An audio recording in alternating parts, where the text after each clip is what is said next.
자, 지금 시간이 2022년 6월 19일 일요일 오전 10시 47분입니다. 코스피 200 지수 보겠습니다. 야간 선물은 0.65포인트 상승해서 319.65예요. 0.2% 정도 상승했습니다. 선물이 빼고였거든요. 그래서 사실 지금 거의 1% 정도 차이가 나는데 어쨌든 동일하게 반영을 하겠습니다. 월봉의 경우에는 뭐 볼린저 밴드 20 하단선 아래에 있으니까 사실 뭐 오른다고 해도 할 말이 없는 거죠. 328점 얼마였냐면 328.666 아니 86이요. 86 정도이기 때문에 이 밑에서는 사실상 매도 전략은 사용하기가 어렵거든요. 그러니까 내려가면 고맙지만 요 밑에서 신규 매도 전략을 가져가는 거는 다소 부담스럽기 때문에 지금 상태에서는 이 밑에서는 매도 전략은 회피하자라는 게 제 개인적인 입장이에요. 그러니까 이 밑에서 매수를 하시든 매수를 안 하시든 자유롭지만 이 밑에서 반대로 매도 전략을 가져가는 거는 오래 가져갈 수는 없다는 거죠. 여기서 중요한 건 짧게는 매도해서 수익을 취할 수 있다라고 볼 수 있지만 길게 가져가는 건 부담스럽다라는 거죠. 참고하시고요. 주봉, 주봉 다음 주. 자, 시초가를 0.65니까 65를 더하면 74가 되겠네요. 320.74 이를 적용해 보겠습니다. 적용을 해보면 이렇게 생겼어요. 자, 가장 중요한 건 이격을 해소하는 거죠. 이격을 해소할 수 있는 값, 볼린저 밴드 20 하단선의 위치는 328.16이에요. 328.16 여기까지고 하단선은 어디까지냐? 307.58. 그러니까 다음 주의 예상 범위는 아래로 307.58이고 위로 328.16이에요. 이 정도의 범위를 사용할 수 있다라고 보여집니다. 조금 더 설명을 드리면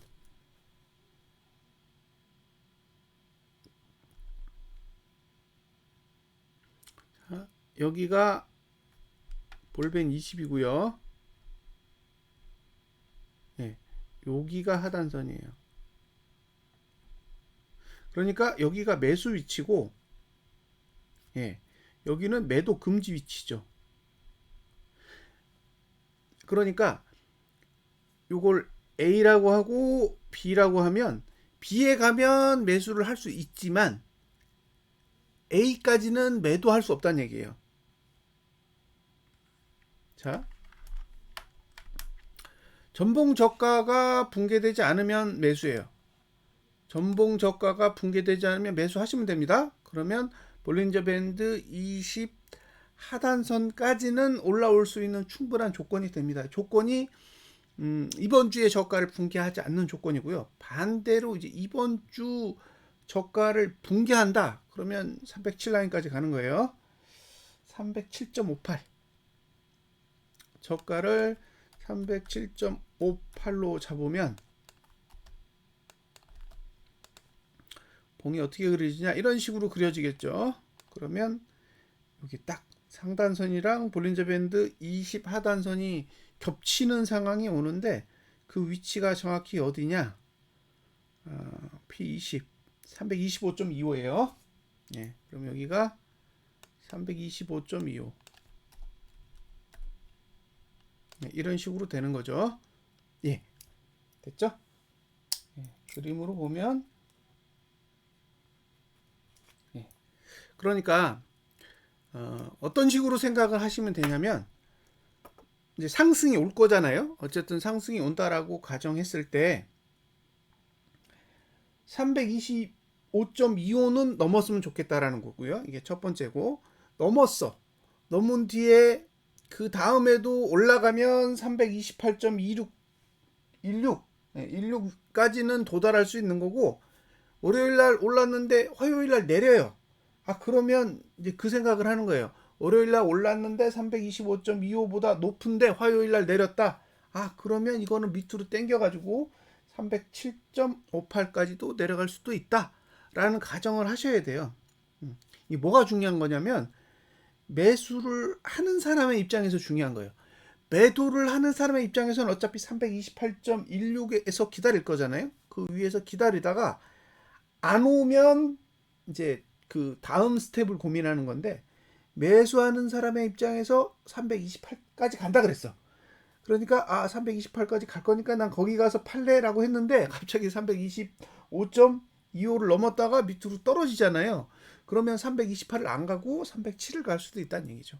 이제 그런 부분을 고려하시라는 의미에서 이 차트를 그려드리는 거예요.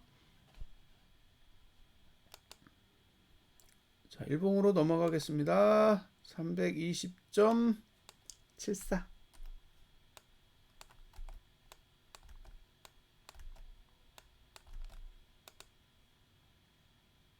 뭐 없죠.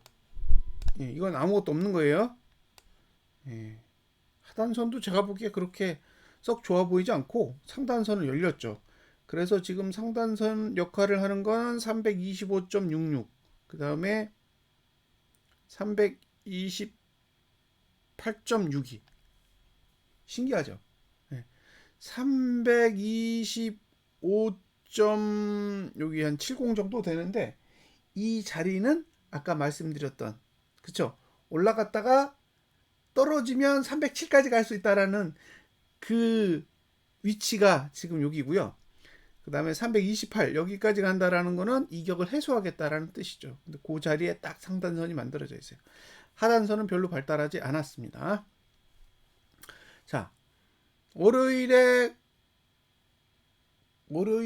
금요일 고가를 넘어도 고가 투자 심리도는 상승하지 않습니다. 종가를 상승시켜도 종가 투자 심리도는 상승하지 않아요. 저가만 상승해요. 그런데 화요일에 종가가 하락했다. 그러면 종가 투자 심리도는 또 상승하지 않습니다. 그게 중요한 거예요. 월요일 상승, 화요일 하락, 수요일 하락이면 다시 내려오는 거예요. 예? 월요일 상승, 화요일 하락, 수요일 하락이면 다시 내려오는 거라고요. 그러니까 월요일 날 하락하는 거는 어차피 하락이라 문제가 없는데, 중요한 건 화요일입니다. 화요일에 종가가 상승하느냐 하락하느냐가 이번 다음 주의 방향을 결정할 가능성이 굉장히 높아요. 그러니까 월요일 상승하고 화요일 상승하면 머릿속에 보이는 수치는 328 라인이고요. 월요일 상승하고 화요일 내리면 아마 고점이 325대에 만들어지지 않을까라는 기대를 저는 하고 있습니다.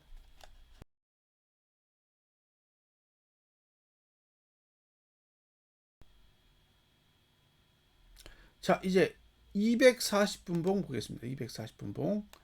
예. 잘 안 보잖아요. 사실 240분봉까지는 잘 안 하는데, 일봉의 하단선이 너무 없어가지고 240분봉의 상황을 보여드리겠습니다. 역시 없어요. 예. 하단선이 일체 발달하지 않았습니다. 그러니까 지금의 구조는 일봉상 하단선 없어. 240분봉도 하단선이 없어. 주봉도 없어. 예. 월봉도 없어요. 다 없습니다. 예. 그러니까 지금 구조에서 매수 전략은 그냥, 예, 금요일 저가를 깨지 않는 거죠. 이번 주 저가를 깨지 않는 거고, 그 방법 외에는 매수 전략을 가져갈 수가 없습니다. 예. 이게 현재 상태에서의 보는 관점이라고 생각하시면 될 것 같아요. 매수가가 없어요. 이 정도면 매수가가 거의 없는 상태로 올라가는 거라 올라갈 수는 있지만, 예, 매수 전략을 가져가는데 상당히 어려움이 있을 거다. 어디를 공략해야 되는지 모르니까 올라는 가는데 따라갈 수도 없고, 그죠? 그런 상황이에요. 그런 부분을 좀 감안을 해주셨으면 좋겠습니다. 주봉 319.65였나요? 네, 319.65. 그러면 65를 적용하겠습니다.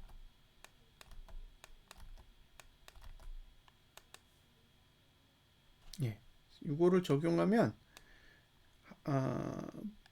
이격을 해결하려면 327.33까지 가야 되고요. 그다음에 하단선의 위치는 306.34예요. 306.34. 그러니까 이번 주 저가가 깨지면 306까지 보인다는 거죠. 306 라인까지. 와, 뭐 무시무시한 거예요.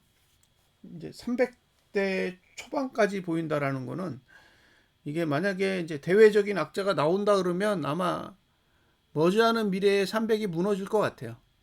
그러니까 이제 사람들이 그런 얘기 하잖아요. 예. 아, 이건 바닥이야. 걱정 없어. 이런 얘기를 하시는데 이게 만약에 한 번 더 저가를 깬다. 그러니까 이번 주 금요일에 만들어진 저가를 한 번 더 깬다라는 거는 306이면 뭐 이건 300까지도 충분히 깰 수 있는 그 정도의 환경에 들어와 있는 게 아닌가라는 생각이 듭니다. 근데 이게 비단 이번 달만의 문제는 아니라는 거예요. 이번 달만의 문제가 아니라 만약에 이제 6월 4주, 그다음에 6월 5주 이렇게 지나가고 있는데 6월 5주까지도 뚜렷한 반등세가 없다. 만약에 이렇게 나오면 7월 달에는 반등을 주겠지만 7월 달 반등 이후에 하락이 나오면 그때는 조금 더 심각할 것 같아요. 그러니까 이제 우리가 보는 관점에서는 아, 이거 320이면 진짜 바닥이야. 또는 300이면 진짜 바닥이야 라고 생각을 할 수 있는데 6월 달에 봉을 어떻게 그리냐에 따라 이게 바닥이 될 수도 있고 아니면 완전히 무너질 수 있는 교두보를 마련할 수도 있는 거예요. 그래서 6월 달에 월봉을 조금 더 자세히 관찰해 보셔야 되는 이유는 일단 고가가 무지 높아요. 6월 달에 고가는 상당히 높은 편이에요. 거의 한 350대 있기 때문에 지금 300대까지 떨어지면 50% 떨어지는 거예요. 근데 이제 아래 꼬리가 어느 정도 만들어지냐가 제일 중요해요. 아래 꼬리가 짧다라는 거는 7월 달에 깨겠다는 얘기예요. 그러니까 6월 달에 만들어진 월봉의 아래 꼬리가 짧으면 7월에 붕괴하겠다는 얘기고 7월에 6월 달 저가를 붕괴하는 건 단순하게 월봉에서 저가 깨졌네 그게 아니에요. 6월 달의 저가는 1월 달부터 6월 달까지의 거의 반기의 저가예요. 그리고 4월 달부터 6월 달까지의 분기의 저가이기도 하죠. 그러면 7월에 6월 달에 저가를 깨면 반기의 저가, 분기의 저가를 다 깨는 거예요. 그 뜻은 적어도 한 분기 정도의 상승은 날라갔다는 얘기죠. 그러니까 7월 달에 6월 달에 저가를 깨는 건 7, 8, 9에 영향을 준다고요. 7, 8, 9. 최소한 분기 정도는 영향을 줄 거라는 거예요. 그러면 7월 달에 6월 달 저가를 깨면 7, 8, 9는 매수가 날아간다고요. 매수를 할 수 없는 상태가 된다라는 거죠. 그럼 7, 8, 9 중에 양봉이 떠야 돼. 월봉상 하나. 7월에 양봉이 뜨면 8월에 매수. 7월 음봉이면 8월 패스. 근데 8월에 양봉이 뜨면 9월 매수. 7월 음봉 뜨고 8월 음봉 뜨면 9월 패스예요. 9월 양봉 뜨면 10월에 매수, 9월에 음봉 뜨면 10월도 패스 이렇게 되는 거예요. 그러니까 결국에는 7월 달에 6월 달 저가를 깨면 양봉이 날 때까지는 일단 월봉은 계속 패스하면서 시간을 벌어야 된다는 거죠. 그래서 지금 관점에서 보면 쉽지 않다라는 거예요. 지금 관점에서 시장을 바라볼 때는 생각보다는 쉽지 않은 그런 상황이 올 수도 있기 때문에 매수 전략에 대해서는 대단히 신중하게 접근하실 필요는 있다라고 보여집니다.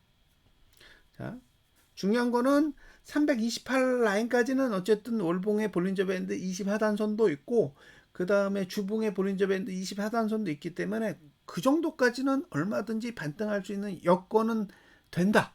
이 말은 곱버스 함부로 사시지 마시라 이런 뜻이죠. 예. 지금은 곱버스를 함부로 매수할 타이밍은 아니다 라고 보여지고요. 다만 만약에 이번 주 저가가 붕괴되면 곱버스는 사지는 않되 홀딩 물량은 계속 가져가 봐도 괜찮지 않을까. 그리고 지금 상태라면 307 라인, 306 라인까지도 충분히 기대해 볼 만하다 라고 보여집니다.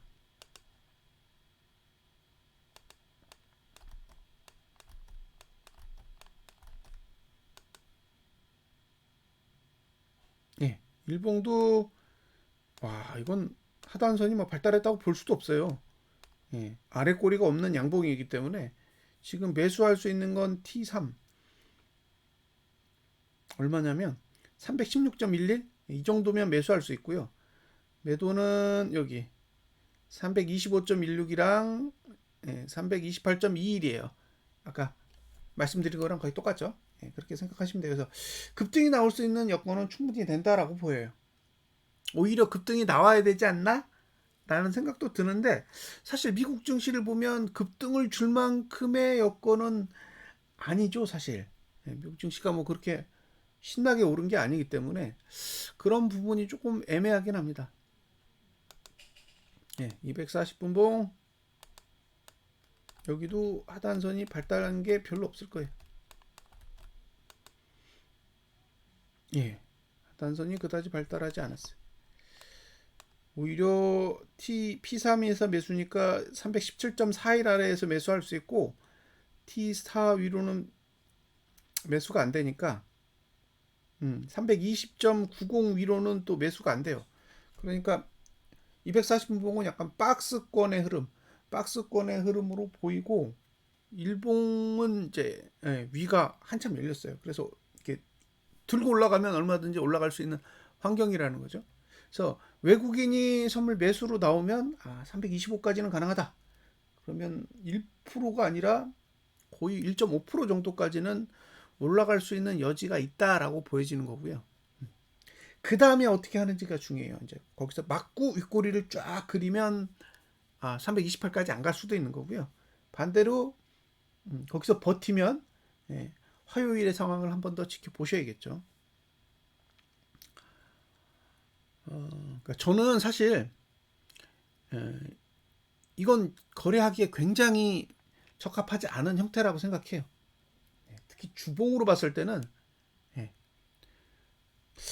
저보고 하라 그러면 매수할 것 같아요. 저한테 주봉을 보고 판단을 해라 라고 하면 오히려 하방을 보지 않고 상방을 볼 것 같습니다. 다만 이번 주 저가의 손절을 정확하게 걸 거예요. 제가 매수하는 주체라면 이번 주에 저가를 손절선으로 해서 매수 전략을 가져가는 게 오히려 지금 위치에서는 맞다라고 생각이 들어요. 그만큼 하방을 세팅하기에는 굉장히 유리하지 않다라는 거죠. 그래서 하방을 보시는 분은 오르든 내리든 사실 쉽게 판단하지 않으셨으면 좋겠고요. 적어도 328 라인 근처까지는 가야 이제 하방에 대한 의사결정을 할 수가 있을 것 같고, 반대로 운이 좋아서 이게 지수가 내려가는 상황이 오고 만약에 이번 주 만들어진 저가를 붕괴한다면 어쨌든 곱버스 투자자에게는 상당히 유리한 상황이라고 보여집니다. 다만 그건 운이지 반드시 그렇게 간다라고 가정할 수 없기 때문에 그런 부분들은 시장의 상황을 잘 지켜보시면서 판단을 하셨으면 좋겠고요. 특히 지금 외국인이 선물 거래를 하고 있는데 선물 다 정리했어요. 그래서 한 3천억대 정도 매도를 들고 있는 걸로 보이는데 지난번에 이제 선물 매도를 3천억 정도 한 게 340대에서 했단 말이에요. 340대에서 선물 매도를 했고 그 밑에서 매도한 물량들은 다 환매해서 없어요. 그러니까 지금 외국인의 선물 매도의 평균 단가는 340선으로 보이고요. 지금 지수가 319잖아요. 그러니까 20% 정도는 올려도 전혀 문제가 없는 그런 상황이기 때문에 지금 상태에서는 외국인이 선물 매수를 하든 선물 매도를 하든 자유롭다라는 거예요. 올라간다고 해도 손실이 아니고 내려간다고 해도 손실이 아니잖아요. 그러니까 지금 선물은 매수를 하든 매도를 하든 외국인 마음대로 할 수 있다라는 걸 가정하시고 어떤 포지션이 나와도 상관없는 거예요. 그래서 외국인이 선물 매수를 하면 325나 328 라인까지는 간다라고 보셔야 되고, 선물 매도가 나오면 이거는 307을 찍으려고 하는구나라고 생각을 하시고 대응을 하시면 될 것 같습니다. 자, 여기까지 분석 마치겠습니다. 일요일 잘 보내시기 바랍니다. 감사합니다.